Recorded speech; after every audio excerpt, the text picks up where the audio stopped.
Good afternoon. This is your host, Michael J. Long. And it's all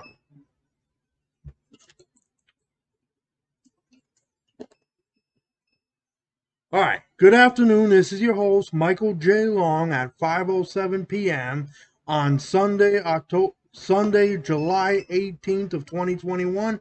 And thank you for joining me. I appreciate it today on this wonderful rainy day. So, for those that don't know, there are protests going on in Cuba right now. Now, you guys might ask me, well, what does American politics have to do with Cuba? I mean, and you might also ask me, well, isn't it just the communist regime oppressing the rights of their people? The reason for their food shortages and increased COVID, uh, whatever it is that's going on there, the poverty, the degradation, and all that. Well, yeah, I mean, you could say that about anybody in any living in any communist country or any population living in any communist country. Uh, you know, with regards to what's going on in Cuba, but you know, they could still be getting food, water, medicines. None of that stuff is coming in. Why?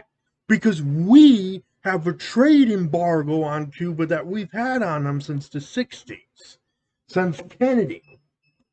And so there's no food going in, no water, no medicine, no treatments, no doctors, no nurses, none of that. The people there are left to fend for themselves. And of course, and this is the thing about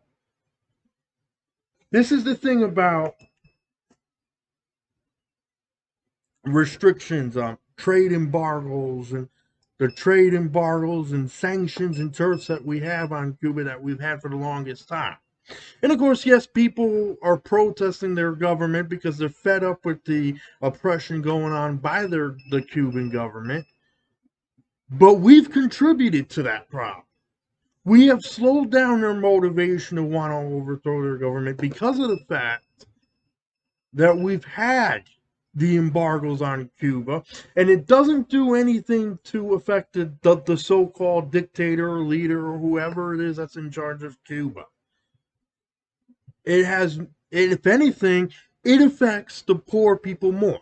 Because, like I said, there's no food, there's no water, there's no doctors, nurses, or nurse practitioners, or whoever going in there. There's no medicines, none of that. So the people are poor, they're impoverished. That's about at least 85% of their population. They're starving, they're cold, they're hungry, they're hot, whatever, depending on the weather temperatures and whatnot. And yet we sit here and say, well, when they finally protest, well, gee, it's because of the communism that those people are fed up with. Yeah, I'm sure they are fed up with the oppression that goes on in that country. But you can't sit there and say that our sanctions and tariffs and embargo hasn't done anything to affect the poor people in Cuba. Because if anything, it's affected them more than their own government has. And with that said, there's no freedom of information going in there because of this. And so I would think the best thing we can do if we really want to help the Cuban people is get the hell out of the way. Get Congress to lift the embargo on Cuba, and in the meantime, soften relations with Cuba and get the process rolling to get Congress on board to lift the embargo on Cuba. All right? The Democrats were so in favor of this when Obama was president, and it was because Obama was attempting to get Congress to lift the embargo on Cuba so that we can finally trade with Cuba and help their people out and so forth.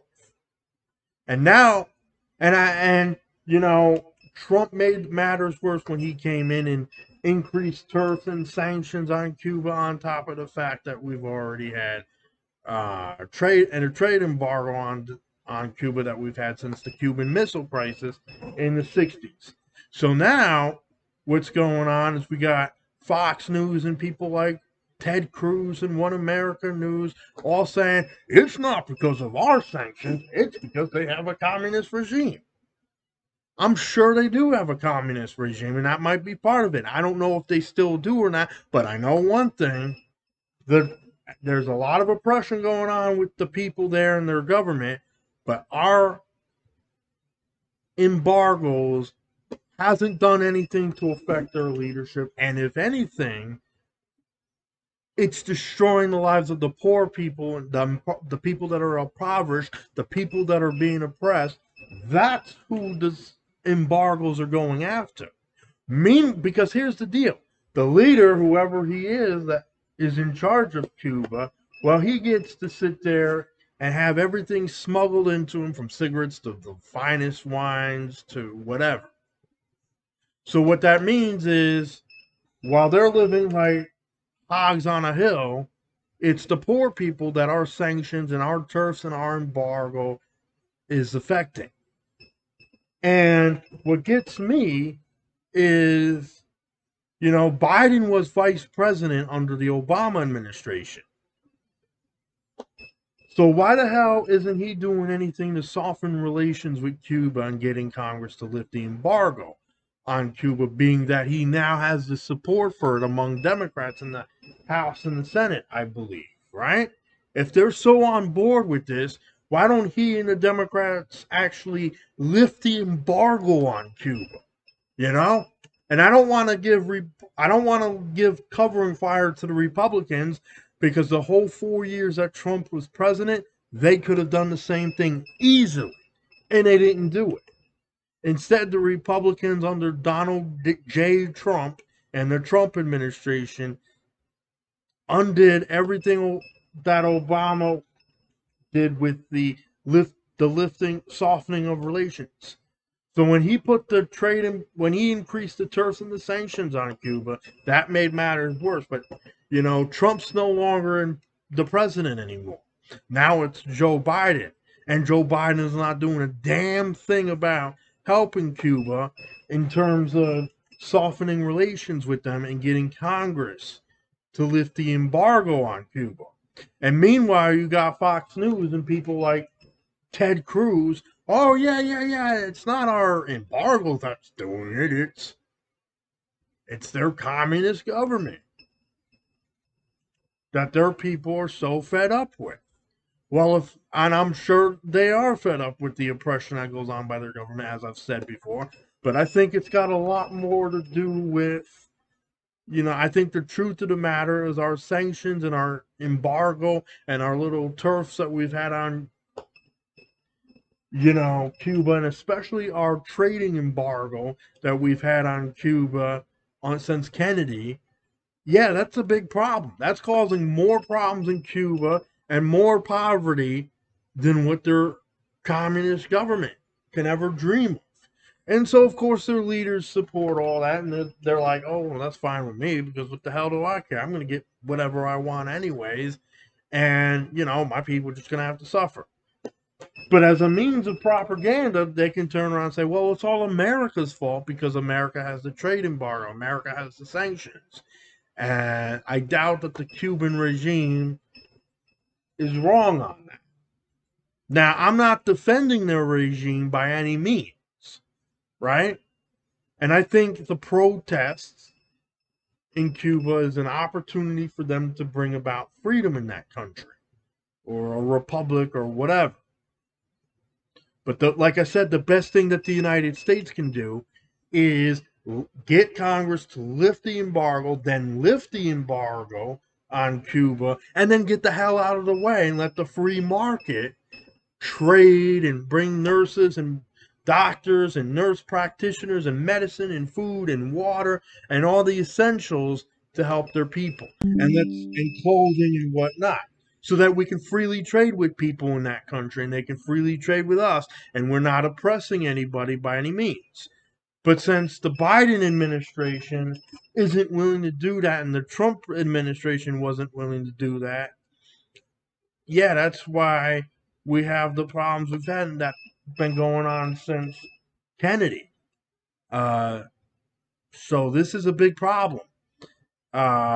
in terms of helping Cuba, and that we're really not. And so Fox News goes out there with their titles, and they invite Ted Cruz on often as they can, and then they have these titles on their shows, and people like Neil Cavuto and all the others. Oh, well, China, North Korea, the Democrats are saying it's,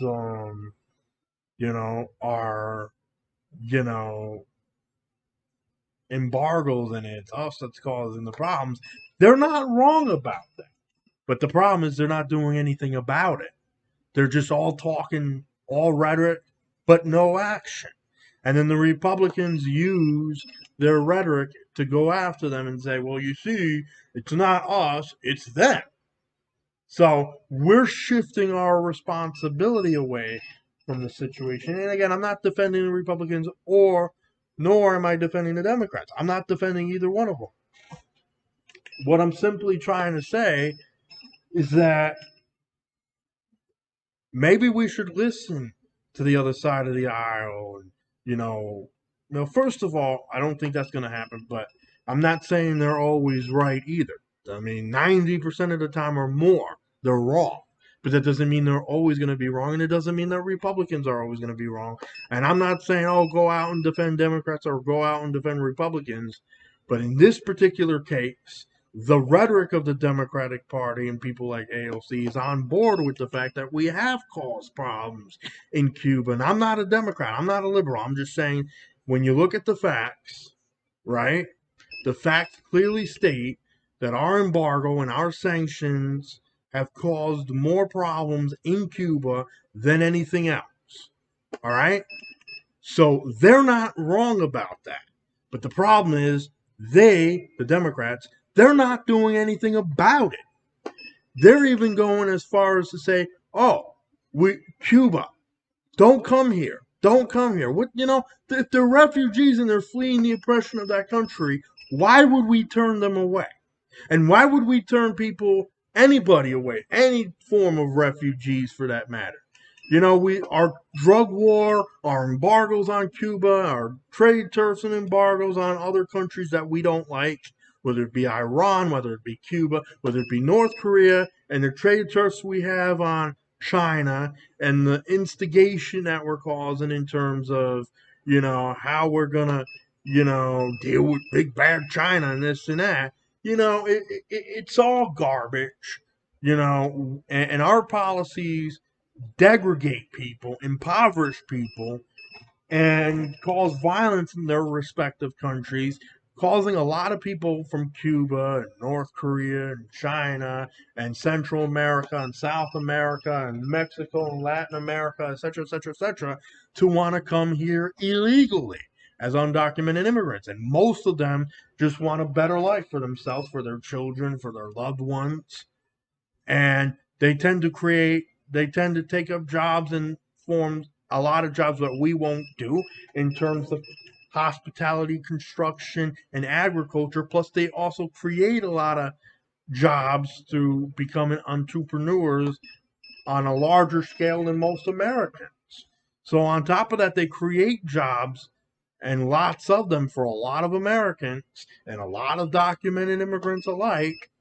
But you know what? Then we got the unemployment, and we got $15 an hour, and we got every excuse in the book for most Americans to not want to work. And so you can't blame that on people that just want a better life. And I think the solution ought to be, if we want to not have as much illegal immigration into the country, not cause so many problems in the countries they're coming from. You want to deal with that? Okay. Legalize the drugs, legalize all the drugs, legalize marijuana, and get the government out of the way with that. Let's withdraw that from our treaties that we have with the other countries around the world. Let's be about the change that we're looking for, in other words. And anybody who wants to come in, let them come in, and legalize them on a case-by-case basis, on the basis that they're going to contribute to our country, and they're not gonna, commit any violent offenses, which should be the only reason why they should be deported in that sense. If they're gonna impose danger, force, or fraud, then absolutely let them have their due process, and the ones that want a better life and all that, let them come, let them, whatever, right? And that should include the Cubans. But oftentimes we see propaganda on One America News, Fox News, CNN, MSNBC, and all the the whole conservative and liberal media alike about, us being the picture perfect country that we have, and that the result of Cuba is the result of their government. And while that's partially true, it's also true that our sanctions and our policies that we have on these sorts of countries are causing more problems than the actual governments of those countries themselves. So here we are trying to make them worse than they already are, right? And that's pathetic. That's pathetic if you think about it, because and that's the other thing. I think we should be allowed to freely trade with whomever we want, wherever we want. In terms of let's also promote free trade. Get rid of the embargoes, the tariffs, the sanctions, all that other garbage. I mean, we even got tariffs on Mexico from the Trump administration because they weren't doing anything about combating illegal immigration, or they didn't pay for our wall, or this or that. So what? It's their country. If they want to let a bunch of people come into this country illegally, why should we stop them? It's their country. They want people to come into their country, let them. Let people come in, whatever, right? I mean, so again, and Mexico doesn't have the best laws. I mean, especially with immigration, with guns, and with drugs and all that. They don't always have the best laws. They have some good laws, but most of them aren't. There's a lot of corruption, but we still trade with them. So why the hell can't we trade with Cuba? Why the hell can't we get along with China? And why the hell can't we just let the consumers decide for themselves what's appropriate, what's not, who they want to support, and who not? But it's not like that. And instead, we're spending, so we have all this propaganda in the media about Cuba, or about how good Israel is, but how the people of Cuba are protesting an oppressive regime, and because of food shortages and whatever. But our media forgets to point out that a lot of what's going on is because of our trade embargoes and our sanctions and our tariffs and all that other stuff. Plus, so it's a big mess for sure, and that ought to be, and that could be addressed. That could be addressed, but it's not. It's not being addressed by the Biden administration. And, so, anyways, I'm Michael J. Long, and you're listening to 108.0 FM on this fine Sunday of July 18th of 2021. This is your host, Michael J. Long, host of Michaels Libertarian Pizza Party. And thank you for joining me. I truly appreciate it. And I hope you find the time to subscribe. Please hit the notification bell. Please hit the subscribe link. Then click the notification bell. Select all. And you will be notified of all my videos and content when I go live or upload a video. I'm Michael J. Long. And thank you for joining me. I truly and sincerely appreciate it.